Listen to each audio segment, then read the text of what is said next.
All right, first, talk about the Wild Center. What's this all about? Yeah, so we here at the Wild Center in Tupper Lake, New York, we are a small natural history museum with trails, aquariums. We are both a science center and a place that connects through arts. And I'm really excited that we are bringing Watson Wheels, a celebration of clean energy, which is an amazing event that is community driven. So we have three wonderful partners. It is not only the Wild Center, but we have Third Act Upstate that's joining us, along with the Adirondack North Country Association, which is bringing their clean energy hub. And we're partnering with Plug in America to help and spread the idea of driving electric vehicles far and wide throughout the nation. This is a repeat performance. You've done it before. What what did you notice when you did it for the first time? We ran this event for the first time with all of these collaborators last year, and we had over 1,600 participants, which blew our expectations out of the water. And one of the things that I loved about this event was just the conversation that came out of it.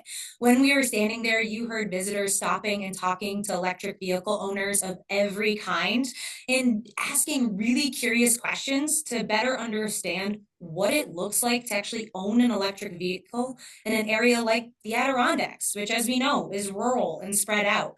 It gave such a wonderful opportunity for people to share the realities and the really hopeful future that it can bring to our economy and to our local residents. Does the environment feel challenging for EVs right now? Yes, EVs. I mean, I think even before what's been happening recently when it comes to the support around electric vehicles and renewable energies was challenging. This, of course, feels like there's a little bit of hesitation behind it, but let me tell you, the people that are on the EV team that are excited about them are stopping in no way, shape, or form. We have still seen so many community partners wanting to come and share not just electric vehicles, but electric bikes and electric equipment of all kinds. There is a lot of momentum around it, especially locally here that I have felt in the Adirondacks, because we have a really wonderful access to renewable energies. New York State is one of the top producers of hydroelectric and has a lot of renewable energy production taking place, which only enhances the reasoning behind using electric vehicles because we have, relatively speaking, affordable electricity. Do you worry that the elimination of the federal tax credit to help people buy it and maybe the pullback on federal efforts to build out that infrastructure system, does that not uh, pull out a little of your, lessen some of your enthusiasm, your optimism?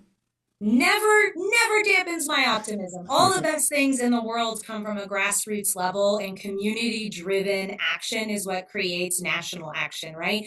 So, yes, federally, there has been some pullback, and that was anticipated moving into these years. But what I will say is incentives make a difference economically, especially for the average Joe like myself, right? To be able to invest. But with all the new technologies that have come out and all the new models of electric vehicles, they're becoming more and more affordable.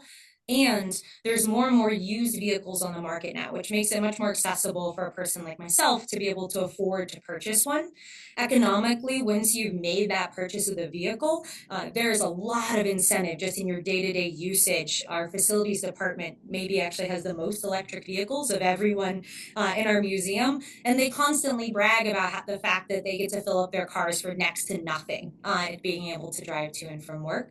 So I still think there's a lot of embedded incentives once you've made the initial purchase. And even though federally there is some pulling back from that, community wise, we're still going really strong, and we see a lot of momentum around it.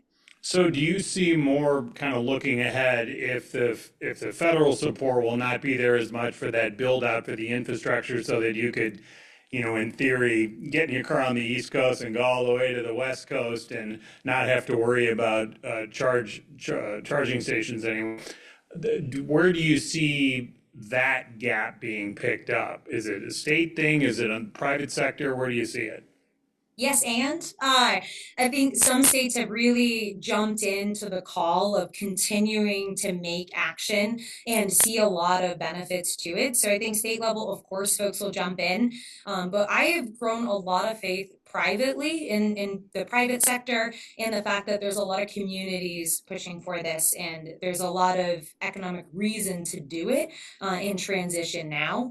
So there may be some stall for a couple of years, but I feel like there's going to be a lot of momentum continuing to move forward in the grassroots level. That is still very active. Are you naturally an optimistic person, or is there something about EVs that has you charged up? Ah, I love Pardon that. the pun. Sorry. Accidental. Sorry. It's hard not to with It all the is. electric It buzz. is.